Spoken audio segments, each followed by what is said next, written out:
candidates, but there will only be one nominee. Will you commit to making your organization available to the nominee to keep Congressional District 1 blue in the general election? This is the final question that was brought together by the members that put this organization this morning together. First, Commissioner Grisham. How about a resounding, absolute, unequivocal yes? And how about, oh, thank you. You know, elections are hard. Now, I told you I was a small business owner. I told you that I've dedicated my 20 years of public service to protecting families, seniors, and children. I see a nodding in the audience by someone who I don't think is voting for me, but who will tell you unequivocally that in any environment, I could make a difference in protecting the lives of the people that I was responsible for and that I was supporting. And I ran for this position once before, and I lost.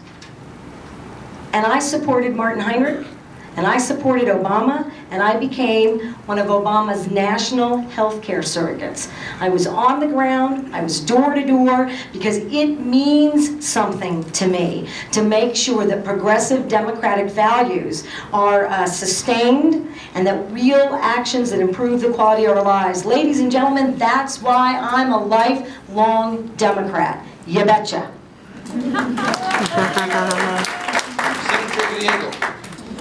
The short answer is yes. I think any of us are going to be a vote for against this crazy Republican agenda, the Ryan budget, that's going to go after Social Security and Medicare, and it's going to hold millionaires and corporations harmless. I think that the bigger question that hopefully we can all address in our closing statement is how do we make sure we not just one of us wins this primary, because I'm predicting that one of us is going to win this primary, is that how do we make sure we not only win the general, but we get reelected in 2014 and that we hold the seat and make real change in the Congress. And what I would humbly say is the kind of coalition we're going to need not just to win this primary, but to win the general and to hold the seat in 2014 is exactly the kind of coalition I've been building for the last year in this race with most of the labor groups, not all of them. Clearly a couple of them have endorsed Mayor Chavez and the commissioner. All of the conservation community, every national grassroots and progressive group that has endorsed is with me. There's a couple I haven't got. Emily's list is supporting Commissioner Grisham. That's a great group. Marty and I weren't considered for that endorsement. I tried, but I think they're a very important group, and I think they're doing important work, and I'm glad that they're helping someone they think they can believe in. But let me tell you, that coalition is less about any Democrat. It's about a Democrat that people really believe has a strong, consistent, unwavering record of fighting for what we say we believe in as Democrats. And that's why I'm so proud of the coalition. That's why I think I will be the nominee. I think we will win this race. I think we will hold the seat in 2014. I think we'll bring progressive change to the United States Congress.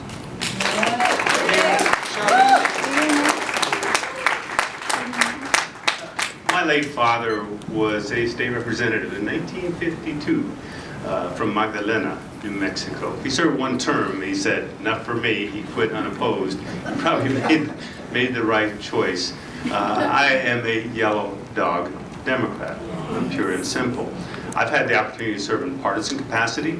I'm really proud of my record as a state senator, whether it's early voting, New Mexico Workers' Compensation Reform Act, amendments to the Public Records Act that earned me the William F. Dixon Award for Open Government from the Foundation for Open Government. I'm proud to have gotten to serve in a nonpartisan capacity. And mayor's jobs are tough jobs because you actually make decisions. You're the boss, if you will. Actually, the community's the boss, but the mayor takes the heat for the challenge, for the decisions. So Montano Ridge, which is probably the best example of the 1% affluent folks standing in the way of something infrastructure badly needed for people on the west side that want access to affordable housing, schools, jobs. Well, see, we just had disagreement, but you make decisions. And that's part of what elected office is about. San Juan Chama, this city would not be here today. We'd be out of water. I had some on the city council had their way. I fought that fight. So there are real differences between the candidates. When I fought for full-day kindergarten and lost that election, it hurt because I knew kids were going to hurt. And when Gary Johnson made a trade with the legislature to the next session, give me your private prisons, I'll give you full-day kindergarten, I thought, how corrupt is that? And no one said a word. Well, so here's the deal. There are differences between these candidates, differences that you have to decide upon. But the differences we have are minimal compared to the differences we have with Janice Arnold-Jones and the Tea Party and the Republican Party and the 1% that caused the mess we're in. I will absolutely support the nominee, and I'm looking forward to your vote in November. Thank you, Mayor.